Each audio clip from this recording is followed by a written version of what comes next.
তোমাকে পরীক্ষায় full marks পাওয়া থেকে কেউ আটকাতে পারবে না, এটা আমার গ্যারান্টি। এই ইমোশনগুলো কি, এই খুশি, এই আনন্দ, এই যে পরিবর্তন, তুমি নতুন একটা দুনিয়ায় চলে গেছো, এটা কি আমি কি পড়াচ্ছি, ব্যাস এক্ষুনি কিন্তু তোমার হার্ট রেট বেড়ে গেল, তোমার কিন্তু শরীর একেবারে অ্যালার্ট হয়ে গেল। বুঝতে হবে যে আমাদের গ্রন্থিটা কি, বৃক্ষরা গ্রন্থিকে তোমরা কল্পনা করো একটা পাইপ সিস্টেমের মাধ্যমে। এবার প্রশ্ন হচ্ছে যে তাহলে শরীরের যে কোনো কোষ কি যে কোনো হরমোনকে রিসেট করতে পারবে? তাহলে এই এক্সাম্পলটা কিন্তু অনেক সময় নিটের মতো কম্পিটিটিভ এক্সামসে আসে।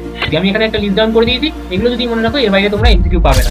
তো hello everyone and welcome to Skynova. আজকে আমরা নিয়ে হাজির হয়েছি তোমাদের ফেভারিট চ্যাপ্টার প্রাণী দেহে সাড়া প্রদান ও রাসায়নিক সমন্বয় তথা প্রাণী হরমোন চ্যাপ্টারের প্রথম লেকচার নিয়ে।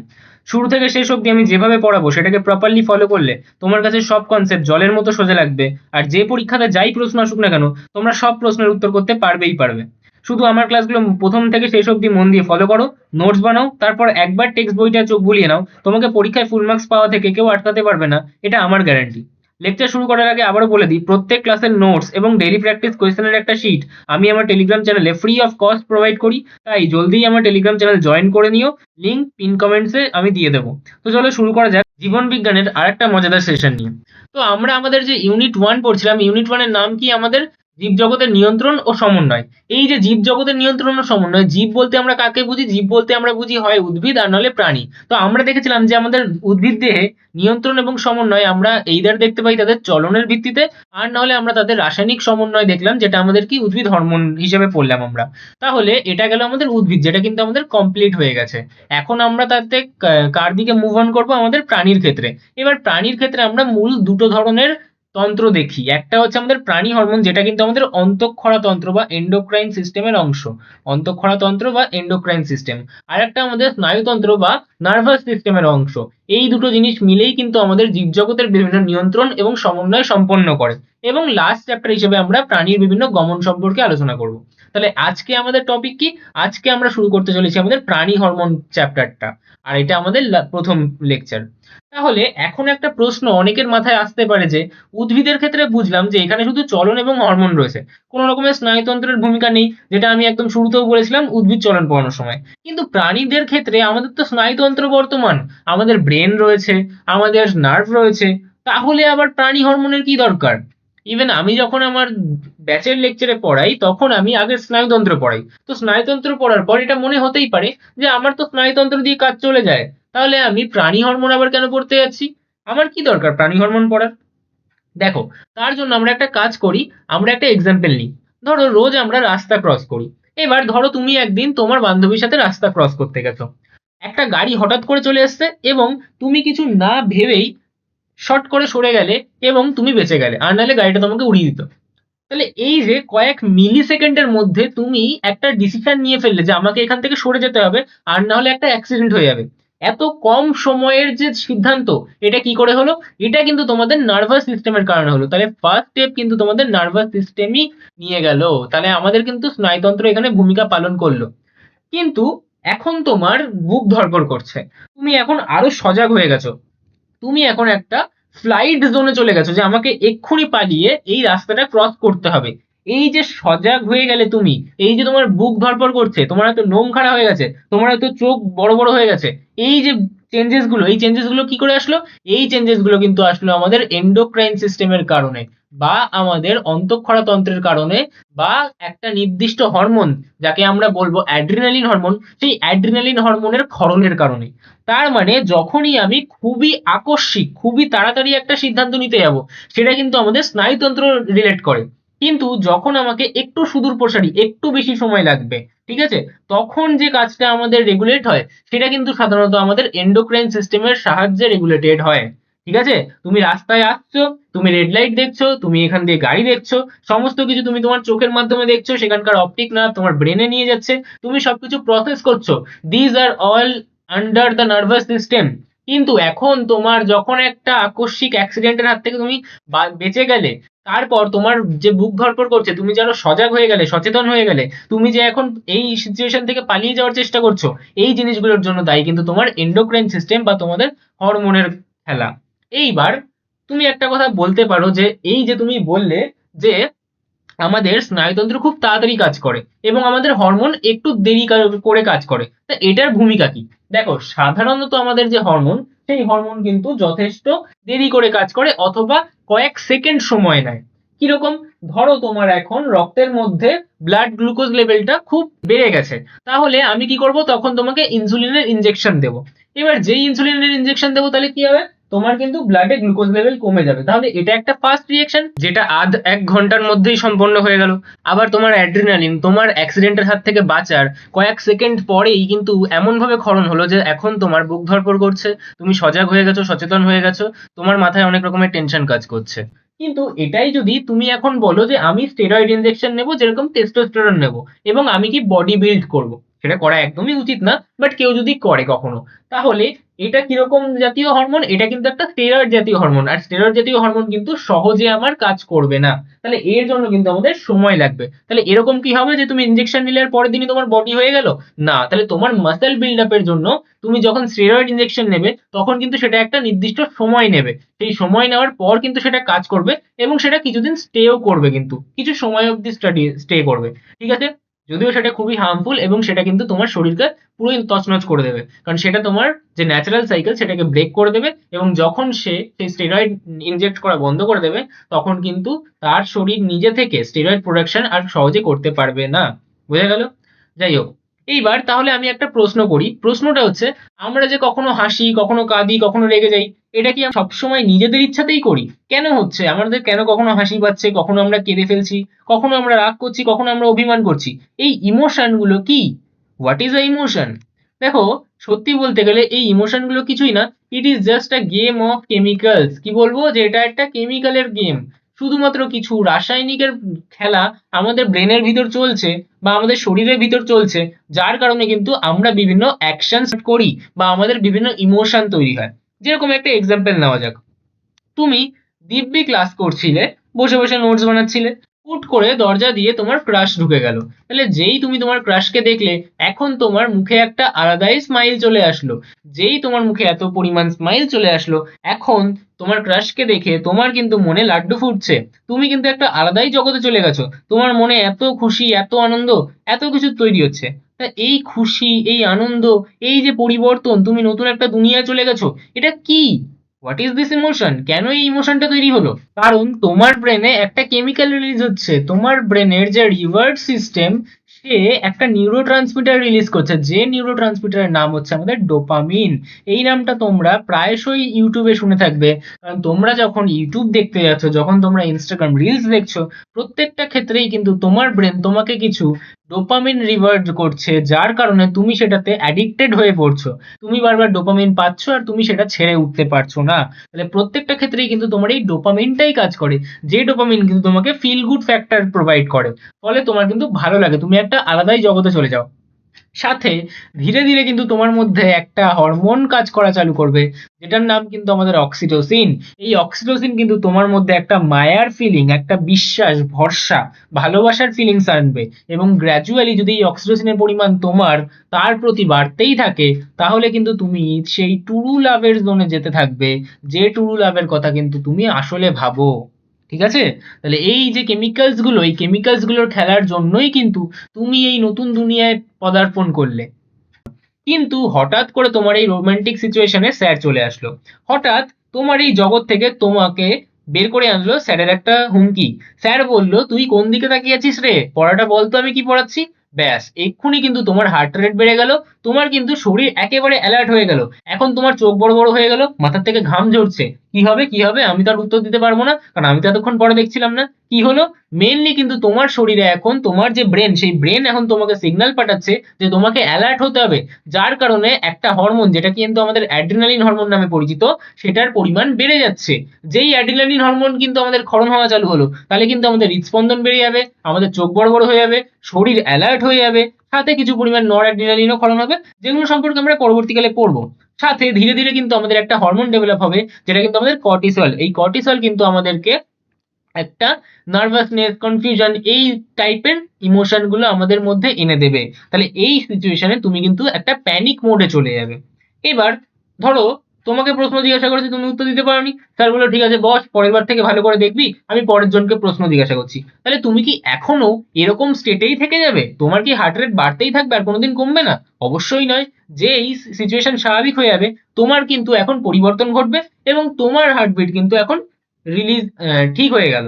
হার্টবিট এবার ধীরে ধীরে নর্মাল হবে, তোমার মন কিন্তু শান্ত হবে এবং তোমার শরীরের সমস্ত কন্ট্রোল ফিরে আসবে। বেসিক্যালি তোমার শরীরে দুটো কেমিক্যাল, একটা গাবা আর একটা হচ্ছে আমাদের অ্যাসিটাইল কোলিন। অ্যাসিটাইল কোলিন, এই দুটো কেমিক্যাল যেগুলো মূলত আমাদের নিউরোট্রান্সমিটার, সেগুলো এখন রিলিজ হবে, তোমার অ্যাড্রিনালিন কমে যাবে এবং সেরোটোনিন কিন্তু নিঃসরণ হবে, যেটা কিন্তু তোমার মুডকে আবার ফিক্স করে দেবে। তাহলে তোমার মুডটাকে আবার নর্মাল নিয়ে আসবে, ন্যাচারাল অবস্থায় ফিরিয়ে আনবে। সেটা কে করবে? সেটা কিন্তু আমাদের সেরোটোনিন করবে। তাহলে এই যে বিভিন্ন কেমিক্যাল চেঞ্জেস গুলো ঘটছে, এই কেমিক্যাল চেঞ্জেস গুলোর জন্যই কিন্তু আমাদের বিভিন্ন সময় বিভিন্ন রকম পরিস্থিতিতে বিভিন্ন রকমের ইমোশনস ডেভেলপ হচ্ছে, আমরা বিভিন্ন রকমের অ্যাকশনসে টেক পার্ট করছি। বোঝা গেল? তাহলে এবার বোঝা যাক যে আমাদের প্রাণী হরমোন কি। তা আমরা আগের ক্লাসেও দেখেছি যে হরমোন হচ্ছে এমন একটা রাসায়নিক পদার্থ যেটা কিন্তু আমাদের নন নিউট্রিয়েন্ট প্রকৃতির হয় এবং এটা এক প্রকারের জৈব রাসায়নিক পদার্থ। নন নিউট্রিয়েন্ট মানে কি? যেটা কিন্তু আমাদের কোনো রূপ পুষ্টি প্রোভাইড করবে না। বোঝা গেল? নেক্সট, প্রাণীদেহের বার্তা, আমরা দেখেছিলাম যে আমাদের হরমোন কিন্তু বার্তা এক কোষ থেকে অন্য কোষে নিয়ে যায়। এবার প্রশ্ন হচ্ছে, এক কোষ থেকে অন্য কোষে নিয়ে যায় বুঝলাম, তা সব কোষই কি নির্দিষ্ট একটা হরমোনের বার্তাটাকে রিসিভ করতে পারবে?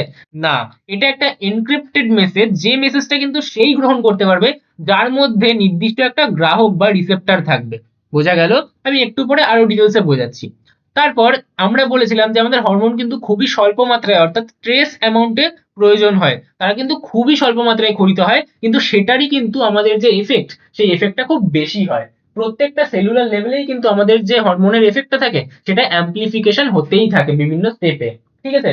আজ এই যে বলছি যে খুবই কম মাত্রায় আমাদের হরমোন প্রয়োজন হয়, এটা যদি একটা এস্টিমেশন দিতে চাই তাহলে এরকম বলতে পারি আমি যে কয়েক মিলিয়ন মানুষের যদি আমি পিটুইটারি থেকে আমাদের গ্রোথ হরমোনকে এক্সট্রাক্ট করি, তাহলে হয়তো মাত্র কিছু গ্রাম আমি গ্রোথ হরমোন পাবো। বোঝা গেল? এতটাই কিন্তু কম পরিমাণে আমাদের হরমোন প্রয়োজন হয় কোনো একটা নির্দিষ্ট কাজ করার জন্য। বোঝা গেল? এবার হরমোন আমরা কি বলেছিলাম যে কার্যের পর কিন্তু হরমোন সবসময় ধ্বংসপ্রাপ্ত হয়ে যায়, একবার কাজ শেষ, ব্যাস হরমোন টাটা বাই বাই। বোঝা গেল? তাহলে প্রাণী হরমোনের সংজ্ঞা আমি কি বলবো? যে সকল জৈব রাসায়নিক পদার্থ প্রাণী দেহে বিশেষ কিছু অন্তঃক্ষরা গ্রন্থি কোষ, আমরা কি বলবো যে আমাদের প্রাণী দেহে হরমোন কোথা থেকে তৈরি হয়? বিশেষ কিছু অন্তঃক্ষরা গ্রন্থি থেকে বা গ্রন্থি কোষ থেকে অল্প পরিমাণে নিঃসৃত হয়ে দেহ তরলের মাধ্যমে, মূলত দেহ তরল বলতে এখানে কি হবে? আমাদের রক্ত। তাহলে রক্তের মাধ্যমে উৎপত্তি স্থল থেকে সাধারণত দূরে বাহিত হয়ে প্রাণীদেহের বিভিন্ন ক্রিয়া নিয়ন্ত্রণ করে এবং ক্রিয়ার পর ধ্বংসপ্রাপ্ত হয়, তাকে আমরা প্রাণী হরমোন বা প্রাণীদেহের রাসায়নিক সমন্বয়কারী বলে চিনে থাকি। বোঝা গেল? যেরকম কয়েকটা প্রাণী হরমোনের উদাহরণ কি? টেস্টোস্টেরন, এসটিএইচ, এসিটিএইচ, ইনসুলিন ইত্যাদি। বোঝা গেল? এইবার এই যে আমি বললাম যে আমাদের প্রাণী হরমোন কোথা থেকে তৈরি হয়? অন্তঃক্ষরা গ্রন্থি থেকে। তাহলে আগে বুঝতে হবে যে আমাদের গ্রন্থিটা কি। গ্রন্থি হলো আমাদের উন্নত প্রাণী দেহে এমন কিছু বিশেষ ধরনের কোষ বা কোষ সমষ্টি যা কিছু একটা জিনিস সিক্রিট করছে, অর্থাৎ তাদের নেচারটা সিক্রেটরি নেচার। ঠিক আছে? অর্থাৎ এর মধ্যে থেকে কোনো না কোনো প্রকারের রাসায়নিক পদার্থ ক্ষরণ হচ্ছে। ঠিক আছে? তাহলে সংজ্ঞাটা কি বলবো? উন্নত প্রাণী দেহে যে সকল বিশেষ ধরনের কোষ বা কোষ সমষ্টি নিঃসৃত পদার্থের মাধ্যমে দেহের বিভিন্ন শারীরবৃত্তীয় ক্রিয়া নিয়ন্ত্রণ করে এবং নির্দিষ্ট রাসায়নিক পদার্থ ক্ষরণ করে, এইটা হচ্ছে ইম্পর্টেন্ট। এমন কোন কোষ বা কোষের সমষ্টি যেটা কিছু একটা ক্ষরণ করছে বা সিক্রিট করছে, যেরকম কি আমাদের হরমোন ক্ষরণ করতে পারে, উৎসেচক ক্ষরণ করতে পারে, ঘাম ক্ষরণ করতে পারে, মিউকাস ক্ষরণ করতে পারে, লালা ক্ষরণ করতে পারে, দুগ্ধ ক্ষরণ করতে পারে, তাহলে তাদেরকেই আমরা বলবো কিন্তু কোনো এক প্রকারের গ্রন্থি। বোঝা গেল? যেরকম কিছু এক্সাম্পল এখানে দেওয়া আছে, হাইপোথ্যালামাস, পিয়ার গ্ল্যান্ড, ঠিক আছে, মানে অশ্রু গ্রন্থি, আমাদের থাইরয়েড গ্ল্যান্ড, ম্যামারি গ্ল্যান্ড বা স্তন গ্রন্থি, প্যানক্রিয়াস বা অগ্নাশয়, ওভারি বা ডিম্বাশয়। ঠিক আছে? এইবার আমাদের এই গ্রন্থিগুলো ক প্রকার? গ্রন্থি আমাদের তিন প্রকার, যেমন আমাদের অন্তঃক্ষরা গ্রন্থি, বহিঃক্ষরা গ্রন্থি এবং মিশ্র গ্রন্থি। অন্তঃক্ষরা গ্রন্থি থেকে কি ক্ষরণ হয় বললাম? হরমোন। বহিঃক্ষরা গ্রন্থি থেকে অন্যান্য জিনিস আমরা দেখবো, মূলত উৎসেচক, লালা, আমাদের কি ঘাম ইত্যাদি এই সকল জিনিস পদার্থ। এবং মিশ্র গ্রন্থি কি? যাদের মধ্যে অন্তঃক্ষরা গ্রন্থি বহিঃক্ষরা গ্রন্থি উভয়েরই কিন্তু ধর্ম আমরা পাবো। তাহলে একে একে এগুলো দেখে নেওয়া যাক। তো প্রথমে আমরা আসি আমাদের বহিঃক্ষরা গ্রন্থিতে। এবার বহিঃক্ষরা গ্রন্থিকে তোমরা কল্পনা করো একটা পাইপ সিস্টেমের মাধ্যমে। পাইপ সিস্টেম মানে কি? ধরো একটা জায়গায় জল সঞ্চয় করা আছে, যেরকম তোমরা দেখেছো নিশ্চয়ই পৌরসভায় একটা বড় ড্যাম থাকে যেখানে আমাদের জলটা সঞ্চয় করা হয়, সেখান থেকে কিন্তু জলটা পাইপের মাধ্যমে ঘরে ঘরে পাঠানো হয়। তার মানে যে জায়গা থেকে জলটা তৈরি হলো বা যেই জায়গায় আমরা জলটাকে রেখেছিলাম, সেই জায়গা থেকে কিন্তু একটা নির্দিষ্ট পাইপের মাধ্যমে আমাদের জলটা সমস্ত জায়গায় ছড়িয়ে গেল। তেমনি ভাবে বেশ কিছু গ্রন্থি আছে, যে গ্রন্থিগুলো থেকে একটা নির্দিষ্ট পাইপের মাধ্যমে তাদের যে ক্ষরণ পদার্থ, সেই ক্ষরণ পদার্থ কিন্তু রিলিজ হয় এবং যেখানে যাওয়ার কথা সেখানে গিয়ে পৌঁছায়। তাহলে যাদের আমাদের নালী রয়েছে, নির্দিষ্ট একটা নালী রয়েছে তার ক্ষরণ বস্তুকে পাঠানোর জন্য, তাকে আমরা বলবো সনাল গ্রন্থি বা বহিঃক্ষরা গ্রন্থি। তাহলে সংজ্ঞা কি বলবো? যে গ্রন্থি নালী বা ডাক্ট ব্যবহার করে তার খরিত পদার্থ যেরকম এনজাইম, ক্লেশা, তরল ইত্যাদি নির্দিষ্ট স্থানে পাঠায়, তাকে আমরা বলি বহিঃক্ষরা গ্রন্থি। এগুলোর বৈশিষ্ট্য কি? যে এটা একটা নালী বিশিষ্ট গ্রন্থি, অর্থাৎ এর কিন্তু নালী উপস্থিত, ঠিক আছে? এর খরিত তরল নালীর মাধ্যমে নির্দিষ্ট স্থানে পৌঁছায় এবং এর কাজ কি? বিভিন্ন উৎসেচক ক্ষরণ করে হজম করা, ঘাম ক্ষরণ করা, শ্লেষ্মা উৎপাদন ইত্যাদি, ঠিক আছে? উদাহরণ কি? উদাহরণ যেরকম দেখো আমাদের লালা গ্রন্থি, লালা গ্রন্থি থেকে কি বেরোবে? আমাদের লালা ক্ষরণ হবে। অগ্নাশয়ের বহিঃক্ষরা অংশ থেকে হজম করার জন্য বিভিন্ন এনজাইম ক্ষরণ হবে। ঘাম গ্রন্থি থেকে আমাদের কি? ঘাম নিঃসরণ হবে। অশ্রু গ্রন্থি থেকে আমাদের কি? অশ্রু নিঃসরণ হবে। অশ্রু মানে কি? চোখের জল, ঠিক আছে? তাহলে এটা গেল আমাদের বহিঃক্ষরা গ্রন্থি। এবার আসি আমাদের অন্তঃক্ষরা গ্রন্থি। অন্তঃক্ষরা গ্রন্থির কথা ভাবো যে এটা একটা ওয়্যারলেস ব্রডকাস্টিং সিস্টেম, অর্থাৎ এটা একটা টাওয়ারের মাধ্যমে বেশ কিছু রেডিও সিগন্যাল পাঠাচ্ছে, যেটা কিন্তু কোনো পাইপের মাধ্যমে বা কোনো তারের মাধ্যমে এক জায়গা থেকে অন্য জায়গায় যাচ্ছে না, চারিদিকে কিন্তু ছড়িয়ে পড়ছে। এবার এই যে চারিদিকে ছড়িয়ে পড়ছে, তাহলে সবাই কি ওই রেডিও সিগন্যালটাকে ক্যাপচার করতে পারে? না, নির্দিষ্ট কিছু জায়গা থাকবে বা নির্দিষ্ট কিছু সিস্টেম থাকবে, যে সিস্টেমগুলোর মধ্যে একটা নির্দিষ্ট রিসেপ্টর আছে বা গ্রাহক আছে, যে কিনা ওই রেডিও সিগন্যালটাকে ক্যাপচার করতে পারে। তাহলে একই রকম প্রসেসটা কিন্তু আমরা আমাদের শরীরের ভিতরে অন্তঃক্ষরা গ্রন্থির ক্ষেত্রে দেখতে পাই, যেখানে অন্তঃক্ষরা গ্রন্থি কিন্তু আমাদের নালিকা ছাড়াই রক্তের মাধ্যমে হরমোন চারিদিকে ক্ষরণ করে দেয়। অর্থাৎ হরমোনের সুবিধাই এটা যে সে কিন্তু সারা দেহে চলে যেতে পারে। স্নায়ুতন্ত্রের ড্রব্যাক কি? যে স্নায়ুতন্ত্র কিন্তু নার্ভের মাধ্যমে যায়। তাহলে নার্ভের মাধ্যমে যখন কাজ করছে, নার্ভ কিন্তু সারা দেহের সমস্ত কোষের সাথে কানেক্টেড নেই, তাই জন্য কিন্তু সে সমস্ত জায়গায় ছড়িয়ে পড়তে পারে না। ওয়ারঅ্যাজ আমাদের যে হরমোন, সেই হরমোন কিন্তু পুরো শরীরে গিয়ে ছড়িয়ে কাজ করতে পারে। এবার প্রশ্ন হচ্ছে যে তাহলে শরীরের যে কোনো কোষ কি যে কোনো হরমোনকে রিসেপ্ট করতে পারবে? না, নির্দিষ্ট হরমোনের জন্য নির্দিষ্ট গ্রাহক থাকবে এবং সেই গ্রাহক যদি কোনো টার্গেট কোষে থাকে, তবেই কিন্তু সেই টার্গেট কোষটা সেই হরমোনের বার্তাটাকে ক্যাপচার করতে পারবে এবং ডিকোড করে কিন্তু নির্দিষ্ট কাজটাকে সম্পন্ন করতে পারবে। বোঝা গেল? তাহলে অন্তঃক্ষরা গ্রন্থি কিন্তু আমাদের কিছু নালীবিহীন গ্রন্থি, অর্থাৎ এদের কোনো নির্দিষ্ট নালী নেই। এদের যে ক্ষরণ বস্তু অর্থাৎ হরমোন, সেই হরমোন কিন্তু কোনো পাইপের মাধ্যমে বাইরে যায় না, বরং সে কিন্তু রক্তের সাথে মিশে যায় এবং মিশে গিয়ে দেহে এক জায়গা থেকে অন্য জায়গায় ছড়িয়ে পড়ে। বোঝা গেল? তাহলে খরিত হরমোন কি? আমাদের রক্তের মাধ্যমে নির্দিষ্ট লক্ষ্যস্থলে পৌঁছায়। শরীরের বৃদ্ধি, বিপাকক্রিয়া, প্রজনন, বিভিন্ন জৈবিক কার্য ইত্যাদি কিন্তু তারপর সে নিয়ন্ত্রণ করে। উদাহরণ কি? যেরকম আমাদের পিটুইটারি গ্রন্থি, থাইরয়েড গ্রন্থি ইত্যাদি। যেরকম আমরা কি কি পড়বো? আমরা প্রথমে পড়বো আমাদের হাইপোথ্যালামাস, তারপর আমরা পড়বো আমাদের পিটুইটারি গ্রন্থি, একটা আছে আমাদের পিনিয়াল গ্রন্থি যেটা আমরা পড়বো না কারণ আমাদের সিলেবাসে নেই। তারপর আমরা আসবো আমাদের থাইরয়েড গ্রন্থিতে, প্যারাথাইরয়েড গ্রন্থিও আমাদের সিলেবাসে নেই। তারপর আমরা পড়বো আমাদের থাইমাস গ্রন্থিতে, এটা আমাদের 5 নম্বর। তারপর আমরা দেখবো আমাদের অগ্নাশয়ের ক্ষেত্রে, যেটা আমাদের একটা মিশ্র গ্রন্থি। তারপর আমরা দেখবো আমাদের অ্যাড্রিনাল গ্রন্থি, যেটা আমাদের 7 নম্বর, যেটা কি আমাদের কিডনির ওপরে রয়েছে। তারপর আমরা পুরুষ দেহের জন্য দেখবো আমাদের শুক্রাশয় এবং স্ত্রী দেহের জন্য দেখবো আমরা আমাদের ডিম্বাশয়। তাহলে এগুলো হচ্ছে আমাদের বেশ কিছু অন্তঃক্ষরা গ্রন্থি, যে অন্তঃক্ষরা গ্রন্থিগুলো সম্পর্কে কিন্তু আমাদের একে একে ডিটেলসে পড়তে হবে। আজ আমরা কোনো অন্তঃক্ষরা গ্রন্থি শুরু করব না, আজ আমরা বেসিক টার্মিনোলজিস গুলোকে ক্লিয়ার করব। তাহলে এইবার আমরা চলে আসি যে আমাদের গ্রন্থির প্রধান পার্থক্য কি। তাই এটা আশা করি তোমরা নিজেরাই এবার বলতে পারবে যে অন্তঃক্ষরা গ্রন্থি আমাদের নালিকাবিহীন এবং বহিঃক্ষরা গ্রন্থি কিন্তু আমাদের নালিকা যুক্ত, অর্থাৎ এটা কিন্তু আমাদের সনাল প্রকৃতির, এটা কিন্তু আমাদের অনাল প্রকৃতির। অন্তঃক্ষরা গ্রন্থি থেকে কি ক্ষরণ হয়? আমাদের হরমোন। whereas বহিঃক্ষরা গ্রন্থি থেকে কিন্তু আমাদের লালারস, উৎসেচক, ঘাম ইত্যাদি কিন্তু ক্ষরণ হয়ে থাকে। পরিবহন পদ্ধতি কি? রক্তের মাধ্যমে। কিন্তু বহিঃক্ষরা গ্রন্থি কি? নিজস্ব নালীপথে কিন্তু নিজের ক্রিয়াস্থলে পৌঁছে যায়। এবং আমাদের যে অন্তঃক্ষরা গ্রন্থি সে কিন্তু মূলত আমাদের দূরবর্তী অঙ্গে গিয়ে কাজ করে। সাধারণত লোকাল হরমোন বাদ দিয়ে বাকি হরমোনগুলো কিন্তু যে জায়গায় তৈরি হয় তার থেকে দূরবর্তী স্থলে গিয়ে কাজ করে। কিন্তু বহিঃক্ষরা গ্রন্থি যেমন ধরো তোমার লালারস, লালা গ্রন্থি থেকে ক্ষরণ হয়ে কি পায়ে গিয়ে কাজ করবে? না, যেখান থেকে আমাদের ক্ষরণ হচ্ছে তারই আশেপাশে কাজ করবে, অর্থাৎ এটা কিন্তু আমাদের নিকটবর্তী অঙ্গে গিয়ে কাজ করবে। বোঝা গেল? এবং অন্তঃক্ষরা গ্রন্থি উদাহরণ দিয়ে দেবো আর বহিঃক্ষরা গ্রন্থির উদাহরণ দিয়ে দেবো, তাহলেই আমাদের হয়ে গেল। তাহলে এটাই কিন্তু আমাদের 2 নম্বর বা 3 নম্বরের কোয়েশ্চেনে আসতে পারে। তাহলে এগুলো তোমাদেরকে জানতে হবে। তারপর আমরা চলে আসবো আমাদের মিশ্র গ্রন্থির ক্ষেত্রে। তাহলে অন্তঃক্ষরা গ্রন্থি বললাম, বহিঃক্ষরা গ্রন্থি বললাম, এবার মিশ্র গ্রন্থি কি? মিশ্র গ্রন্থি হলো এমন কিছু গ্রন্থি যা কিন্তু একই সঙ্গে অন্তঃক্ষরা এবং বহিঃক্ষরা উভয় রকমেরই কাজ করতে পারে। ঠিক আছে?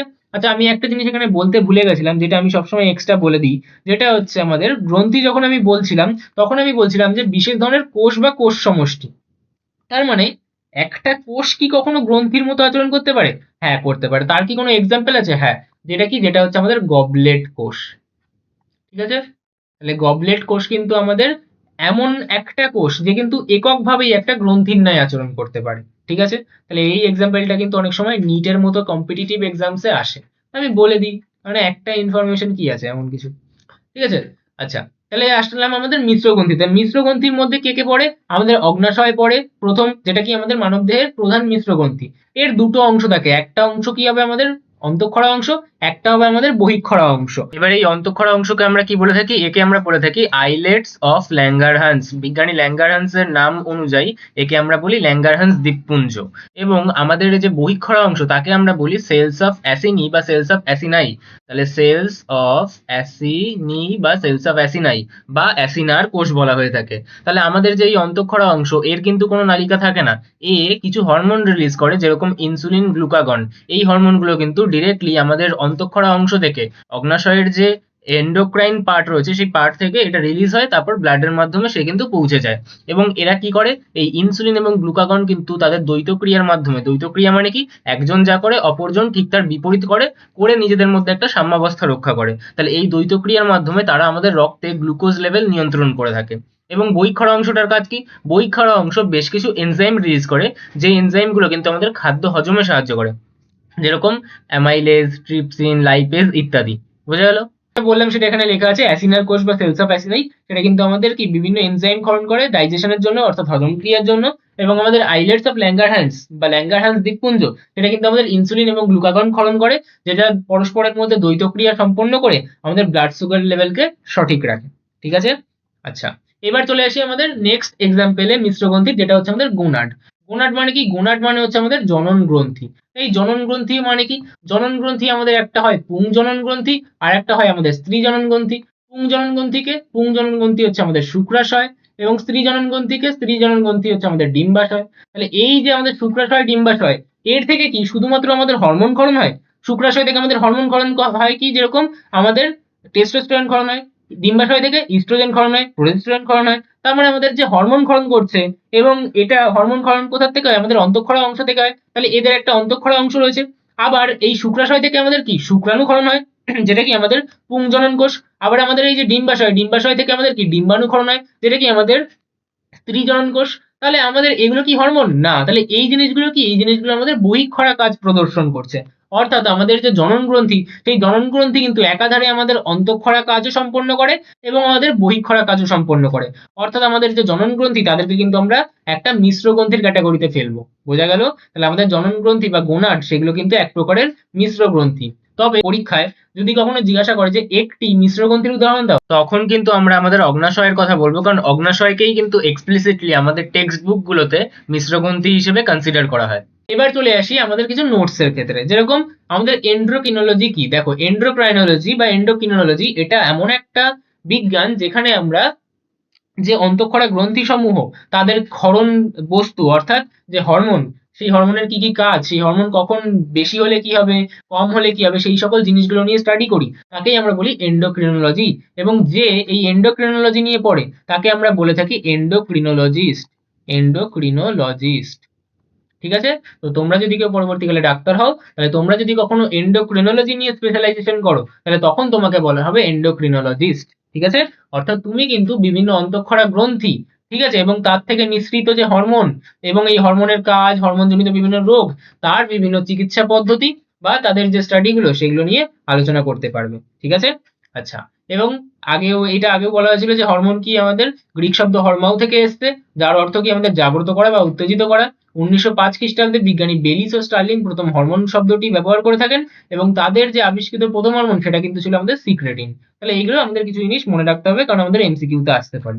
এবার তাহলে আমাদের রাসায়নিক সমন্বয়কারী হিসেবে হরমোন, এটাও আমাদের অলরেডি বলা হয়ে গেছে কি, হরমোন আমাদের শরীরে রাসায়নিক সমন্বয়কারী বা রাসায়নিক দূত হিসেবে একটা কাজ সম্পন্ন করে। কেন? কারণ সে কিন্তু একটা জায়গা থেকে কোনো একটা নির্দিষ্ট বার্তা নিয়ে গিয়ে অন্য একটা জায়গায় গিয়ে পৌঁছে দেয়, যার ফলে আমাদের শরীরের ভিতরে একটা সমন্বয় সাধন হয়ে থাকে। বোঝা গেল? কারণ কি বলা হচ্ছে, যে এটি জৈব রাসায়নিক পদার্থ যা উদ্ভিদ ও প্রাণী উভয়ের দেহেই রাসায়নিক সংকেত বাহক হিসেবে কাজ করে। এটি এক স্থানে তৈরি হয়ে অন্য স্থানে পৌঁছে বিভিন্ন জীবনক্রিয়া নিয়ন্ত্রণ ও সমন্বয় ঘটায়। সহজ কথায় আমরা কি বলতে পারি, হরমোন হলো জীবদেহের তথ্য আদান প্রদানকারী বার্তাবাহক। বোঝা গেল? ওকে, এবার চলে আসি আমাদের প্রাণী হরমোনের বেশ কিছু বৈশিষ্ট্যের উপর। তো প্রাণী হরমোন কোথা থেকে তৈরি হয়? উৎসস্থল কি? আমাদের বিভিন্ন অন্তঃক্ষরা গ্রন্থি বা অনাল গ্রন্থি। ঠিক আছে? অন্তঃক্ষরা গ্রন্থি আমি কাকে বলবো? যখন আমাদের কারুর কোনো নালিকা থাকবে না, অর্থাৎ এমন গ্রন্থি যার কিন্তু নালিকা নেই, অর্থাৎ তার যে ক্ষরণ বস্তু অর্থাৎ হরমোন সেটা ডিরেক্টলি রক্তের সাথে মিশে শরীরের অন্য জায়গায় পৌঁছে যাচ্ছে। ঠিক আছে, তাহলে এটা গেল আমাদের উৎসস্থল। এবার দেখে নিই আমাদের রাসায়নিক প্রকৃতি। আমি এখানে একটা লিস্ট ডাউন করে দিয়েছি, এগুলো যদি মনে রাখো এর বাইরে তোমরা এমসিকিউ পাবে না। তাহলে প্রোটিন ধর্মী হতে পারে যেরকম এসটিএইচ, ইনসুলিন, গ্লুকাগন। স্টেরয়েড ধর্মী হতে পারে যেরকম টেস্টোস্টেরন, ইস্ট্রোজেন, প্রোজেস্টেরন। অ্যামাইনো ধর্মী হতে পারে অ্যাড্রিনালিন, থাইরক্সিন। লিপিড ধর্মী হতে পারে প্রোস্টাগ্ল্যান্ডিন। পেপটাইড ধর্মী হতে পারে সিক্রেটিন, অক্সিটোনিন, ভেসোপ্রেসিন। গ্লাইকোপ্রোটিন ধর্মী হতে পারে যেমন টিএসএইচ, এফএসএইচ, এলএইচ ইত্যাদি। তাহলে এই এক্সাম্পল গুলো তোমরা একটু মাথায় রাখবে যাতে তোমাদের এমসিকিউ তে কোনো কোশ্চেন না বাদতে পারে। তার মানে প্রাণী হরমোন তার কিন্তু রাসায়নিক প্রকৃতির অনেক রকম হতে পারে। ঠিক আছে, আচ্ছা। এবার থার্ড জিনিস কি, আমাদের পরিবহন পদ্ধতি। তা হরমোন আমি কি বললাম যে উৎপত্তি স্থল থেকে তৈরি হয় এবং তারপর কিন্তু রক্তের মাধ্যমে দেহের বিভিন্ন স্থানে বাহিত হয় এবং ব্যাপন ক্রিয়ায় কিন্তু কোষে প্রবেশ করে। ঠিক আছে, এইবার তার কাজ ও পরিণতি কি। আমরা একই জিনিস জানি যে হরমোন কি সাধারণত উচ্চস্থল থেকে দূরে বাহিত হয়, ব্যতিক্রম কি লোকাল হরমোন। ঠিক আছে, হয়ে কি করে কোষের বিভিন্ন বিপাকীয় ক্রিয়া নিয়ন্ত্রণ করে এবং কাজ শেষ হলে কিন্তু হরমোন সবসময় ধ্বংসপ্রাপ্ত হয় বা অন্য যৌগে পরিণত হয়ে মূত্রের মাধ্যমে শরীর থেকে নির্গত হয়ে যায়। বোঝা গেল। এবার একটা স্পেশাল জিনিস যেটা কি আমাদের ফিডব্যাক নিয়ন্ত্রণ পদ্ধতি। এই ফিডব্যাক নিয়ন্ত্রণ পদ্ধতি আমাদেরকে এক্সপ্লেন করতে হবে, বাট এটা আমি তখন করব যখন আমার হাইপোথ্যালামাস, পিটুইটারি এবং থাইরয়েড গ্রন্থি পড়ানো হয়ে যাবে, বা আমি জেনারেলি একদম লাস্টে পড়াই যাতে তোমাদের আন্ডারস্ট্যান্ডিংটা ভালো হয়। তাই এটা এখন জাস্ট এমনি দেখে রাখো, বাট এটা ডিটেলসে আমি ভালো করে পড়াবো যখন আমাদের হরমোনগুলো কমপ্লিট হয়ে যাবে। কারণ ওখানে আমাদের কি পড়তে হবে, টিআরএইচ পড়তে হবে, টিএসএইচ পড়তে হবে এবং টি4 পড়তে হবে। তা আগে আমরা এই জিনিসগুলো পড়ে নিই, তারপর আমরা দেখবো যে এগুলো কি করে নিজেদের মধ্যে ফিডব্যাক মেকানিজমের মাধ্যমে কমিউনিকেট করে। ঠিক আছে, তো ফিডব্যাক মেকানিজম কি। ফিডব্যাক মেকানিজম এমনি নর্মালি ভাবো না যে আমাদের হাইপোথ্যালামাস কিছু অর্ডার দিচ্ছে আমার পিটুইটারিকে, পিটুইটারি আবার থাইরয়েডকে বলছে, এবার এই থাইরয়েড আবার কিন্তু আমাদের কিছু ফিডব্যাক দিতে পারে হাইপোথ্যালামাসকে, যার ভিত্তিতে কিন্তু এদের কাজগুলো সম্পন্ন হতে পারে। তাহলে এই যে আমাদের একটা ফিডব্যাক দেওয়ার পদ্ধতি, একেই আমরা বলে থাকি আমাদের ফিডব্যাক নিয়ন্ত্রণ, বা আমরা বলতে পারি যে এরা একটা বাহক বা নিয়ন্ত্রক হিসেবে হরমোনটা কাজ করে। তাহলে হরমোন কিন্তু খুব স্বল্প মাত্রায় ক্রিয়াশীল হয়ে লক্ষ্য কোষে নির্দিষ্ট রাসায়নিক বার্তা পৌঁছে দেয়। বেশিরভাগ ক্ষেত্রেই কোনো একটা হরমোনের ক্ষরণ অন্য এক এবং কাজ অন্য একটা গ্রন্থির ক্ষরণ দ্বারা নিয়ন্ত্রিত হয়। আর এই নিয়ন্ত্রণের যে পদ্ধতি তাকেই আমরা বলে থাকি ফিডব্যাক নিয়ন্ত্রণ পদ্ধতি। কি করে এটা নিয়ন্ত্রিত হয় সেটা আমি ডিটেলসে ভালো করে অবশ্যই বোঝাবো, বাট একটু ধৈর্য ধরো, আগে আমি আমার গ্রন্থিগুলো পড়িয়ে নিই। ঠিক আছে, ওকে। এবার একটা পার্থক্য তোমাদের পরীক্ষায় আসে, যেটা কি তোমাদের উদ্ভিদ হরমোন এবং প্রাণী হরমোনের মধ্যে পার্থক্য লিখতে দেয়। তো তোমরা জানো খুব ভালো করে উদ্ভিদ হরমোন কোথা থেকে তৈরি হয়, আগের চ্যাপ্টারে পড়িয়েছি, বর্ধনশীল অঙ্গের ভাজক কলা থেকে। এবং আমাদের প্রাণী হরমোন কোথা থেকে তৈরি হয়, আমাদের অন্তঃক্ষরা গ্রন্থি থেকে। পরিবহন তোমরা জানো, উদ্ভিদ হরমোন কোথা থেকে পরিবহন হয়, আমাদের বিভিন্ন কলারস যেরকম জাইলেম ফ্লোয়েম এবং ব্যাপন প্রক্রিয়ার মাধ্যমে। এবং প্রাণী হরমোন কি হয়, আমাদের রক্ত, লসিকা ইত্যাদির মাধ্যমে কিন্তু পরিবাহিত হয়।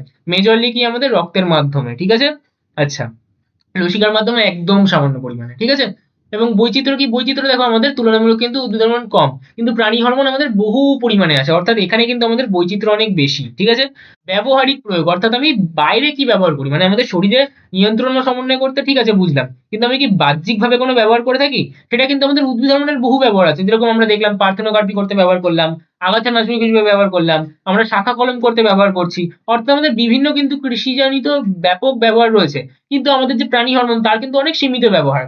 ওই হয়তো রক্তে একটু গ্লুকোজের মাত্রা বেড়ে গেল, তখন আমি ইনসুলিনের ইনজেকশন দিলাম। তার মানে শুধুমাত্র চিকিৎসা পদ্ধতি এবং গবেষণার ক্ষেত্রে কিন্তু সীমিত প্রয়োগ রয়েছে, তাছাড়া কিন্তু দৈনন্দিন জীবনে কোনো ব্যবহার নেই এদের। ঠিক আছে, শুধুমাত্র প্রাণীদেহের যে রাসায়নিক সমন্বয় এবং নিয়ন্ত্রণ তার কাজেই কিন্তু সেটা ইন্টারনালি কাজ করছে, বাহ্যিকভাবে কিন্তু আমরা কোনো ব্যবহারিক প্রয়োগ এর করি না।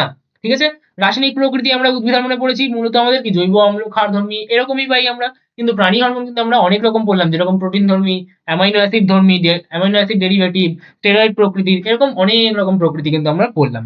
বোঝা গেল। তাহলে আজকে যা যা বোঝালাম সেগুলো ক্লিয়ার হলো।